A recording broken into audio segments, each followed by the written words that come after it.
Level 1. SoundCloud Rapper. Your setup costs $400. Scraped together from a part-time job at a grocery store. A USB microphone from Amazon. Not the good one. The one with 3 stars and reviews complaining about background noise. Cracked recording software downloaded from a torrent site, the version that crashes if you try to use too many tracks. A closet full of clothes that doubles as a vocal booth. Blankets hung from hangers to absorb echo that still bleeds into every take. You record at 2 a.m. when your mom's asleep and the apartment is quiet enough. The neighbors below you work night shifts. The neighbors above you have complained twice about bass that wasn't even that loud. You learn to keep the volume low, to mix with headphones, to create in conditions that would make professional engineers weep. Your SoundCloud has 200 followers. Half of them are bots, a quarter are other rappers, hoping you'll follow back. Maybe 50 are real humans who found your tracks through hashtags and recommendations. You study the analytics obsessively. Where they're listening from. How long before they skip. Which tracks get replayed. The grind is invisible. Every day you're learning production. Watching YouTube tutorials on mixing and mastering, studying how your favorite artists structure their flows. You're writing constantly, filling notebooks with bars, recording takes until your voice is shot. The progress is so slow it's almost imperceptible. Your first show is an open mic at a bar that smells like beer and broken dreams. 8 people in the audience, 3 of them performing, the rest just there for cheap drinks on a Tuesday. You get 90 seconds, and you use every one, rapping to a beat playing from your phone plugged into a PA system that distorts everything above 2K. When you're done, one guy nods. Just nods. He's probably drunk. He probably won't remember you tomorrow. But in this moment, that nod feels like victory. Someone heard you. Someone responded. That's more than most people ever get. You sign up for every open mic you can find. The good ones that book real artists. The bad ones in coffee shops where the crowd just wants you to finish so they can get back to their conversations. The ones that charge you to perform, which feels wrong, but you pay anyway, because stage time is stage time. Level 2, LOK artist. The streams tick up from hundreds to thousands. Not millions, not even close.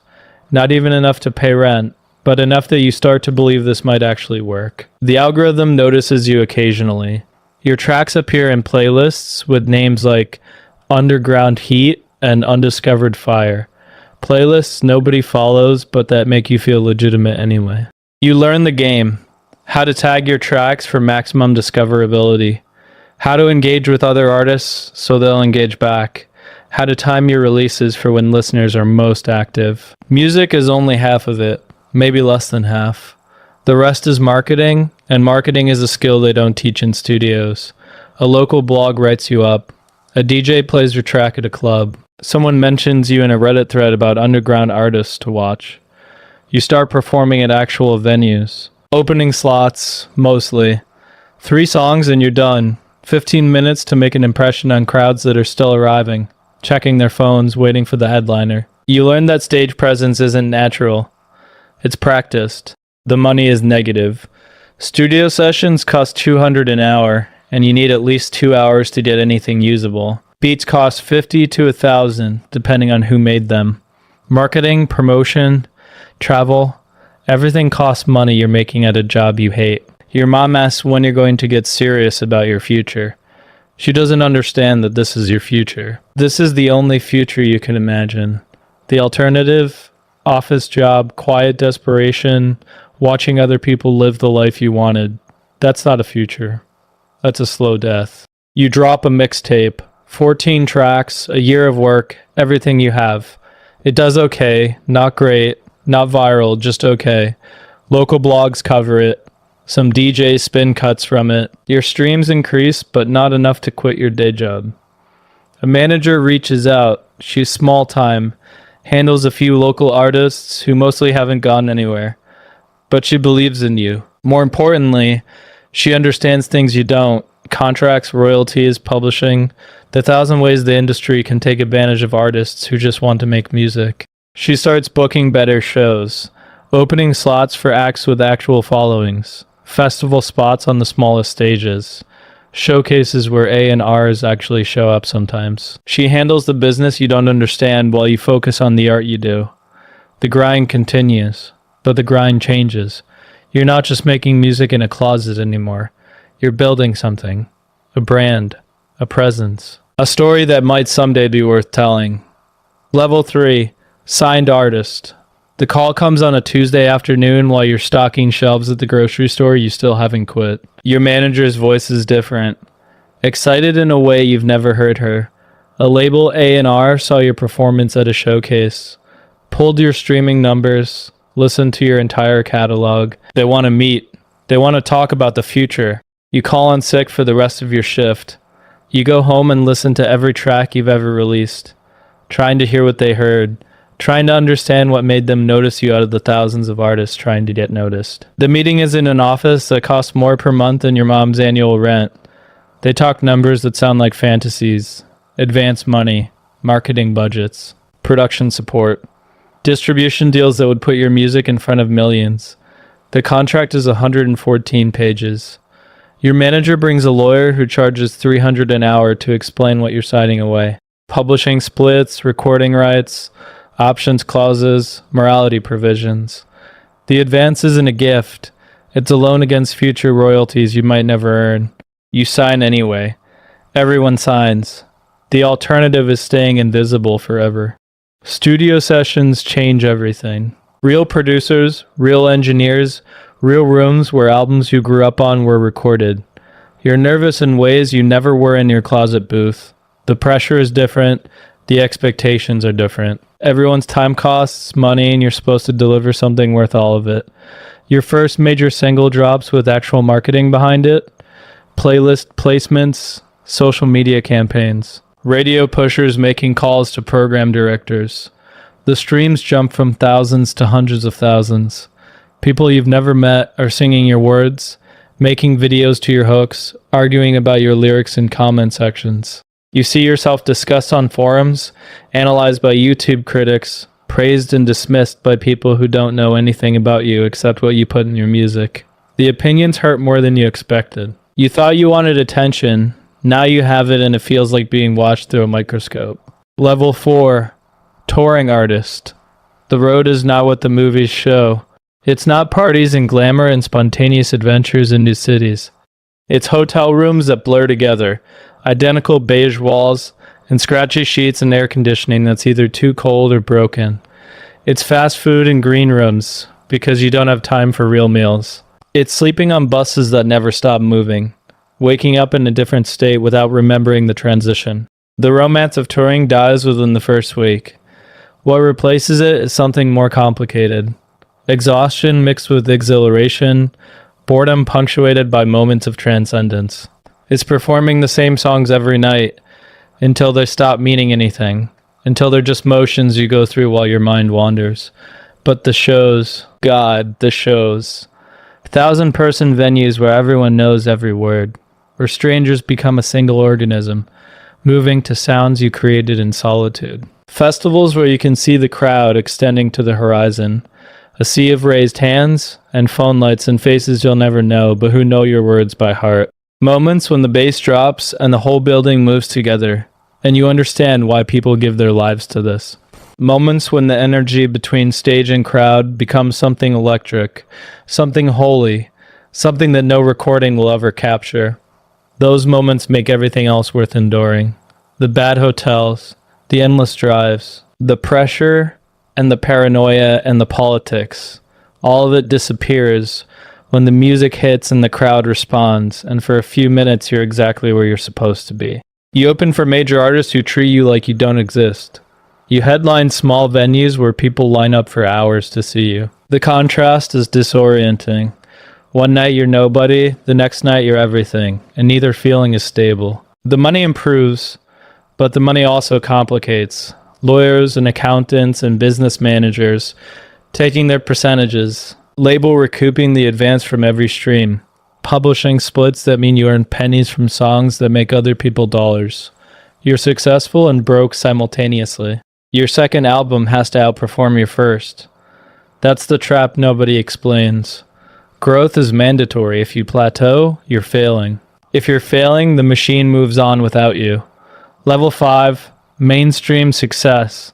The song goes viral for reasons nobody can explain. A dance trend on TikTok that uses your hook. A meme format that samples your beat. Some unpredictable alignment of algorithm and cultural moment that turns your track into a phenomenon that crosses demographics, that plays in grocery stores and car commercials, that your grandmother has somehow heard. You wake up one morning with 50,000 new followers. By the end of the week, it's 500,000. The streaming numbers stop making sense. Millions of plays, tens of millions. Numbers that were fantasies when you were recording in your closet. Suddenly you're everywhere. Talk shows, magazine covers, brand deals. The money becomes real money. Not rich forever money, but enough that you buy your mom a house, pay off her debts, set up accounts that will keep her comfortable no matter what happens to your career. That was always the dream, really. Everything else was just the path to making that possible.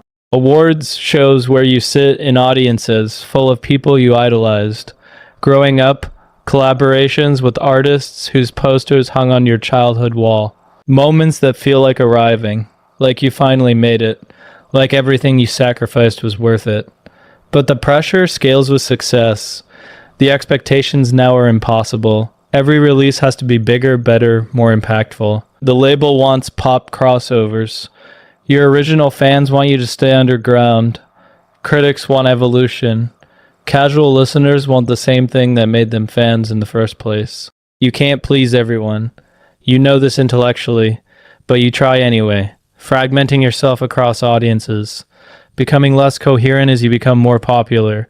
The music that made you special starts sounding like everything else. Level 6, The Reckoning.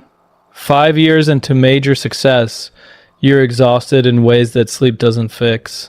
The schedule is endless. Recording sessions that run until dawn, tours that span months and continents, interviews where you answer the same questions 100 times, obligations that multiply faster than you can track them. Everyone wants a piece. The label wants albums on their timeline. The sponsors want appearances at their events.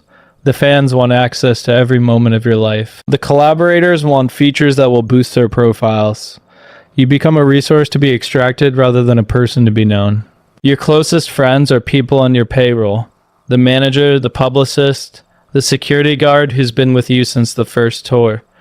Everyone else has been filtered out by success. Old friends resent your absence or your wealth. New friends want things from you. The isolation at the top is real, and it's not what the songs make it sound like.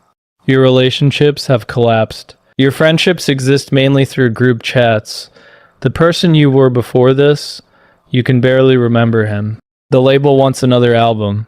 The last one underperformed, which means it only went platinum instead of multi-platinum. In normal terms, massive success. In industry terms, a disappointment. The conversations about your future have a different tone now. You watch artists who came up with you fade away. Some adapt, find new niches, reinvent themselves for audiences that keep changing.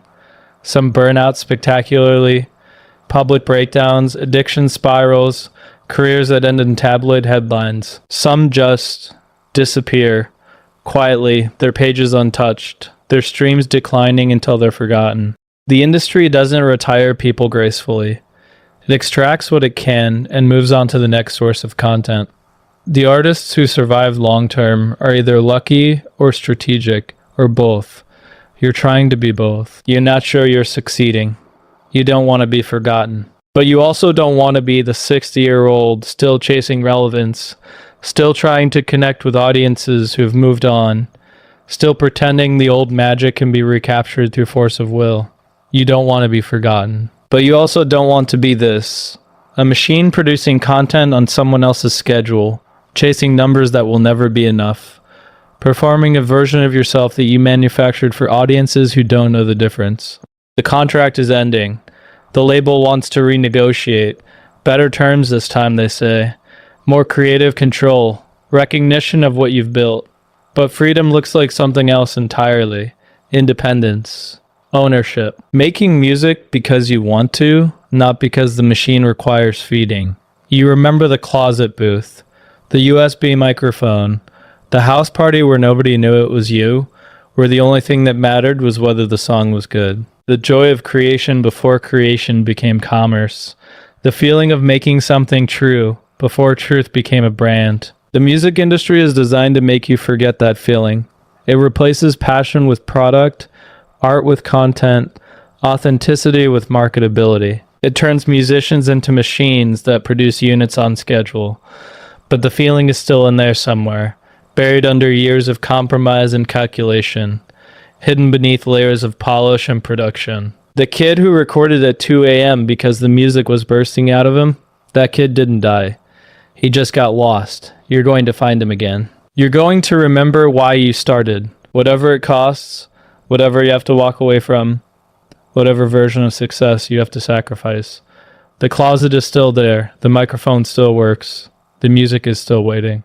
And it was always about the music.